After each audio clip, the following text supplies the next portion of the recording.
লক্ষ জনতা ঢাকায় গেল, সমাবেশ হলো, আমাদের তো উচিত ছিল তার প্রশংসা করা, তাদেরকে উৎসাহ দেওয়া। আমরা সেটা না করে সমাবেশে কি ভুল হয়েছে, কে কি ত্রুটি করলো, আমরা সেটা বের করা নিয়ে ব্যস্ত আছি। এগুলো মানুষ হলো সমালোচক, এদের দ্বারা ইসলামের ক্ষতি হয়। ভালো করে বোঝেন, আজারি ভাই বর্তমানে বাংলাদেশের সবচেয়ে বড় সেলিব্রিটি, জনপ্রিয় ব্যক্তি।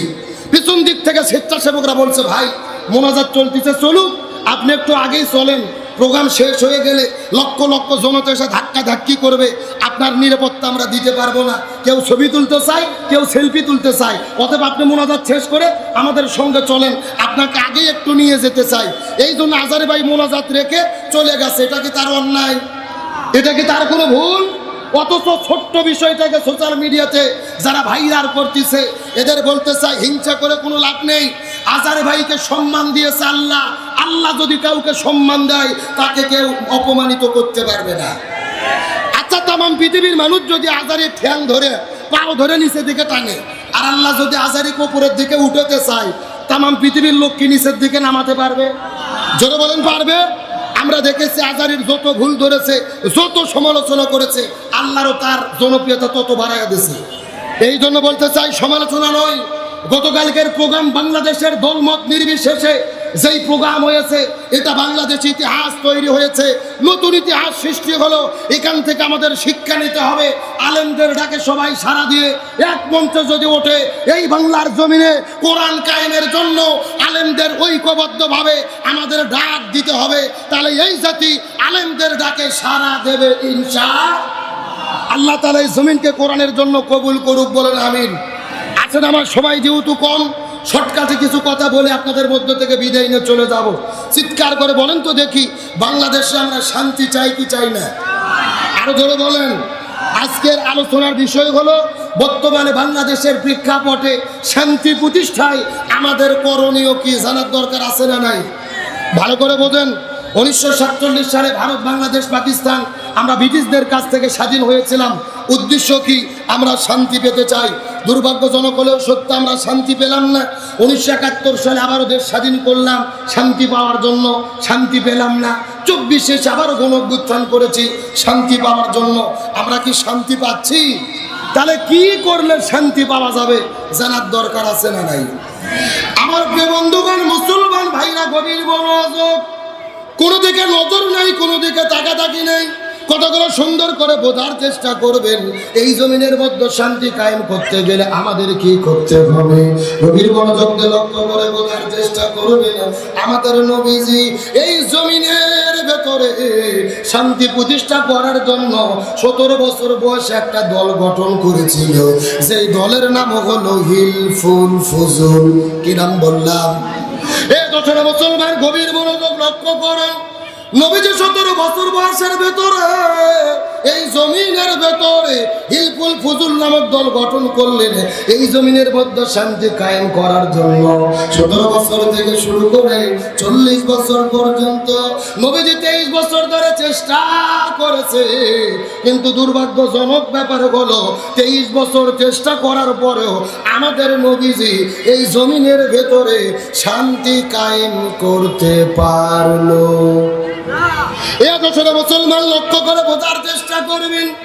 নবীজি 23 বছর ধরে চেষ্টা করেছে, কিন্তু জমিনের ভেতরে শান্তি কায়েম করতে পারলো না। কিন্তু নবীজির বয়স যখন 40 বছর হয়ে গেল, আল্লাহ নবীজির উপরে যখন কোরআন নাজিল করলো, আল্লাহ নবীজি কোরআনের দাওয়াত দেওয়া শুরু করে দিলেন। এই জমিনের মধ্যে যখন কোরআনটা বাস্তবায়ন হয়ে গেল, তখন জমিনের মধ্যে শান্তিটা কায়েম হয়ে গেল। নবীজির জীবনটা 2 ভাগে ভাগ করার চেষ্টা করেন। নবুয়ত পাওয়ার আগে হলো 23 বছর, আর পরের হলো 23 বছর। আগে 23 বছর নবী চেষ্টা করেছে, কিন্তু জমিনের মধ্যে শান্তি কায়েম করতে পারেনি। কিন্তু পরের 23 বছরে নবীজি কেন শান্তি কায়েম করতে পারলো? এর পেছনে কারণ হলো, আগের 23 বছরের ভেতরে নবীজির কাছে দল ছিল, কিন্তু নবীজির দলের ভেতরে আল্লাহর কোরআনের সংবিধান ছিল না। এখানে কেন কথা চলছে? কথা বলতেছে কেন? আমার কথাকে আপনারা বুঝতে পেরেছেন? ভালো করে বোঝেন। আপনার আমার মতো দুই জায়গার ছুটকে ফটকে হুজুর না, এলাকার তেলতেলা গোয়েন্দার নেতা নয়। স্বয়ং বিশ্বনবী 23 বছর ধরে চেষ্টা করেছে, এই জমিনের মধ্যে শান্তি কায়েম করতে পারেনি, নবীজির দল ব্যর্থ হয়েছে। তার মানে বোঝা গেল বর্তমানে বাংলাদেশে যেই দলগুলো শান্তি কায়েম করতে চাচ্ছে ওই দলের দ্বারা এই জমিনে শান্তি কায়েম সম্ভব হবে না, যেই দল আল্লাহর কোরআনের সংবিধান দিয়ে পরিচালিত হয় না। কথা কি ক্লিয়ার না ভেজাল আছে? কেন ভাই, যেই দল নিজেরাই কোরআন দিয়ে চলে না, ওদের নিজেদের মধ্যে তো মারামারি করে দলাদলি করে কুপকার। কথা কর না কেন? ভালো করে বোঝেন, নামাজ রোজা হজ যাকাত যেমন ফরজ, প্রত্যেকটা মুসলমানের জন্য এই জমিনের ভেতরে দিন কায়েমের আন্দোলন করা তেমনি রূপে ফরজ। আল্লাহর কোরআন বলেছেন, ওয়াতাসিমু বিহাবলিল্লাহি জামিআন ওয়ালা তাফাররাকু, তোমরা যদি মুসলমান হও এই জমিনের ভেতরে দিন কায়েমের আন্দোলন করো, আল্লাহর রশিকে ঐক্যবদ্ধভাবে আঁকড়ে ধরো। আল্লাহর কোরআন বলেছেন, ওয়ালতাকুম মিনকুম উম্মাতুন ইয়াদউনা ইলাল খায়র ইয়ামুরুনা বিল মারুফ ওয়া ইয়ানহাউনা আনিল মুনকার, তোমাদের মধ্যে অবশ্যই একটা দল থাকবে যারা ভালো কাজের আদেশ করবে, অন্যায় কাজে বাধা দেবে। আল্লাহর কোরআন বলেছেন, আল্লাযীনা ইম্মাক্কান্নাহুম ফিল আরদি আকামুস সালাহ ওয়া আতাউজ যাকাত ওয়া আমারু বিল মারুফ ওয়া নাহাউ আনিল মুনকার। কোন মুসলমান দল যদি ক্ষমতায় যায়, চারটি কর্মসূচি বাস্তবায়ন করবে। 1 নম্বর নামাজ বাধ্যতামূলক করবে, 2 নম্বর যাকাত ভিত্তিক অর্থনীতি কায়েম করবে, 3 নম্বর ভালো কাজ চালু করবে, 4 নম্বর মন্দ কাজ বন্ধ করবে। সুতরাং ক্ষমতায় যাওয়ার পরে যেই দল এই 4 কর্মসূচি বাস্তবায়নের ঘোষণা দেবে, ইমানদার মুসলমান হিসেবে তাদের পক্ষেই আমাদের থাকতে হবে। বক্তব্য কি আব্দুল সালাম যুক্তিবাদী না আল্লাহর? আরো জোরে বলেন কার? সূরা হজ আয়াত নম্বর 41। জোরে বলেন কয় 40? তাহলে চিৎকার করে বলেন, দল যদি করাই লাগে কিসের দল করব? এই রাজনীতি যদি করাই লাগে কিসের রাজনীতি করব? আল্লাহর কোরআন বলেছেন, ওয়া ইয়াবতাগি গায়রাল ইসলামি দীনান ফালা ইউকবালা মিনহু ওয়া হুয়া ফিল আখিরাতি মিনাল খাসিরিন। আল্লাহর কোরআন বলেছেন, কোরআন বাদ যদি কেউ বিয়ে করে ওই বিয়ে আল্লাহর দরবারে কবুল হবে না। কোরআন বাদ যদি কেউ ব্যবসা করে ওই ব্যবসা আল্লাহর দরবারে কবুল হবে না। কোরআন বাদ যদি কেউ রাজনীতি করে ওই রাজনীতিও আল্লাহর দরবারে কবুল হবে না। তাহলে রাজনীতি যদি করাই লাগে কিসের রাজনীতি করব? তাহলে চিৎকার করে বলেন, শান্তির জন্য কি লাগবে? আর জোরে বলেন। এই জন্য আল্লাহ সুবহানাহু ওয়া তাআলা বলেছেন, ওয়ামান আরাদা আন যিকরি ফাইন্না লাহু মাঈশাতান দানকা ওয়া নাহশুরুহু ইয়াওমাল কিয়ামাতি আ'মা।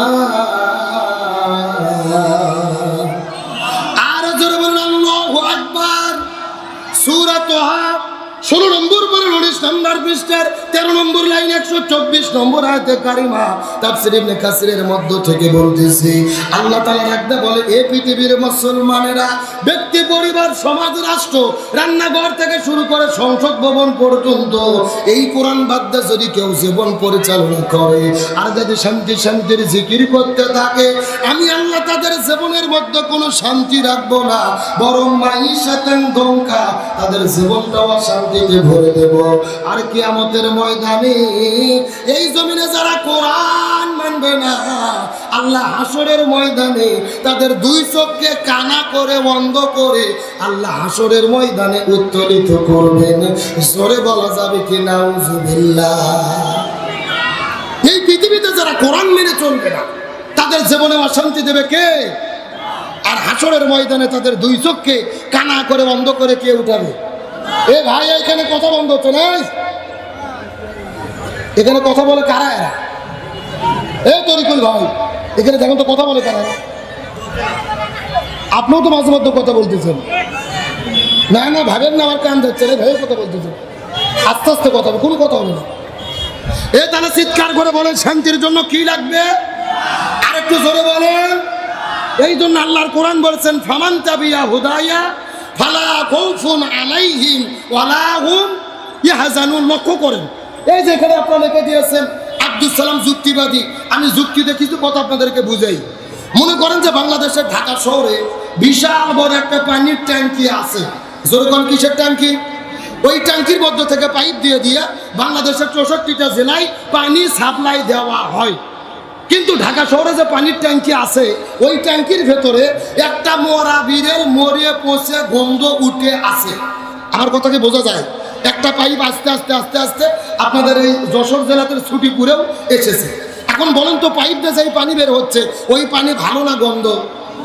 আর একটু জোরে বলেন। এখন ওই গন্ধালা পানি বের হওয়ার পরে যশোর জেলাতে যত হুজুর আছে, ইমাম, মসজিদ, খতিব, মুফতি, মুহাদ্দিস, ফকিহ, সব আলেমদেরকে ডেকে বলা হয়েছে, এই হুজুরের গোষ্ঠীরা এই যে গন্ধালা পানি বের হচ্ছে তোমরা ফু দিয়ে দিয়ে পরিষ্কার করো। হবে? কথা বলেন হবে?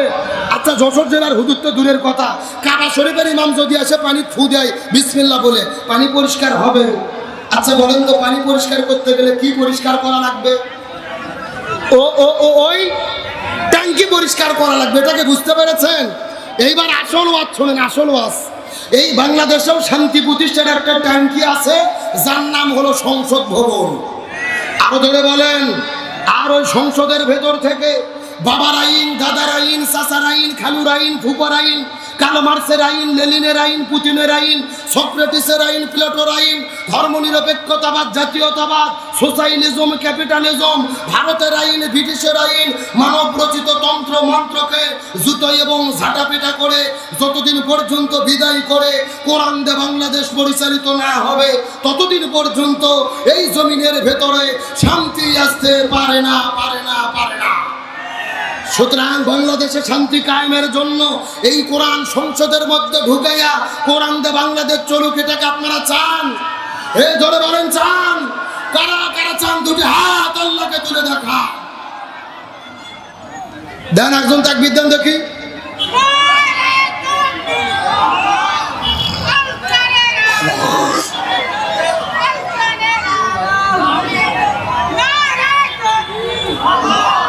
একেবারে সোজা কথা, জমিন যার আইন চলবে তার। আল্লাহর জমিনে আল্লাহর আইন কায়েম করা ছাড়া এই জমিনে কখনো শান্তি আসতে পারে? এই যশোরে মুসলমান গভীর মনোযোগ। বাংলাদেশে কোরআনের আইন চালু হলে কতটা শান্তি হবে তার বাস্তব প্রমাণ হলো আল্লাহর কোরআন বলেছেন, আর রিজালু কাওয়ামুনা আলান নিসা, দেশের পরিচালক পুরুষ নারী নয়, পুরুষদেরকে হতে হবে। কার কথা? এই যে ডক্টর মোহাম্মদ ইউনূস মাত্র 7 মাস হলে ক্ষমতার চেয়ারে বসেছে, বাংলাদেশ চালাচ্ছে। সত্য করে বলেন তো, বাংলাদেশ আগের চাইতে ভালো আছে না খারাপ আছে? আরো জোরে বলেন, ভালো না খারাপ? এই গত 7 মাসে আমরা যা দেখেছি, বিশেষ করে সরকারকে ধন্যবাদ দেই। গতকালকে লক্ষ জনতা ঢাকায় গিয়ে দাবি করেছে বাংলাদেশের পাসপোর্টের ভেতরে আগে এলাকা থাকতো, এই পাসপোর্ট দিয়ে পৃথিবীর সব দেশে যাওয়া যাবে এক্সেপ্ট ইসরায়েল। শুধু ইসরায়েল ব্যতীত ইসরায়েলে যাওয়া যাবে না। কিন্তু স্বৈরাচার হাসিনার সরকার ক্ষমতায় আসার পরে তারা ওই সত্যতা তুলে দিয়ে বাংলাদেশের মানুষকে ইসরায়েলে যাওয়ার সুযোগ করে দিয়েছিল। কিন্তু আজকে নিউজের মধ্যে দেখলাম আমার দেশের সরকার আবারও এক্সেপ্ট ইসরায়েল ওই পাসপোর্টের মধ্যে লেখার নিয়মতান্ত্রিকভাবে তারা সিদ্ধান্ত গ্রহণ করেছে। আর বাংলাদেশের কোনো নাগরিক ইসরায়েলে যেতে পারবে না। চিৎকার করে বলেন আল্লাহু আকবার। আমরা সরকারকে ধন্যবাদ দেই, বাংলাদেশের তৌহিদি জনতার মনের দাবি পূরণ করে এই কাজটি করার জন্য। ভালোকে ভালো বলতে হবে, মন্দকে মন্দ বলতে হবে। ডক্টর মোহাম্মদ ইউনূসকে আপনি না দেখতে পারেন, তার ভালো না লাগতে পারে, তবে তিনি যে ভালো কাজগুলো করেছে এটা আমাদের স্বীকার করতেই হবে। ভালো করে বোঝেন, ডক্টর ইউনূস যদি শুধু ক্ষমতা না নিত, 3 মাসের ভেতরে সেনাবাহিনী ক্ষমতা নিয়ে ওই স্বৈরাচারকে বাংলাদেশে ঢুকে দিত। শুধু ডক্টর ইউনূসের জন্য ওই ভারতের দাদাবাবুরা পেরিয়ে ওঠে নাই। ষড়যন্ত্র করে কোনো লাভ নাই। আমরা দেখেছি হাসিনা পালা যাওয়ার পরে ভারত বলেছিল বাংলাদেশে পিএস দেব না, আলু দেব না, বাংলাদেশের মানুষকে না খাওয়াইয়া মারবো। চিৎকার করে বলেন ডিজিপের মালিক কে? আরো জোরে বলেন কে? ভারত বলেছিল বাংলাদেশে পিএস আলু দেব না, আমরা বলছিলাম আমরা ভারতের পিএস আলু খাবো না। কথা বল না গা। আমরা 15 দিন ভারতের পিএস আলু টাকা দিয়ে কিনি নাই। এখন ভারতে পিএস হলো 1.5 টাকা কেজি, আলু হলো 2 টাকা কেজি। পিএস আর আলু পচে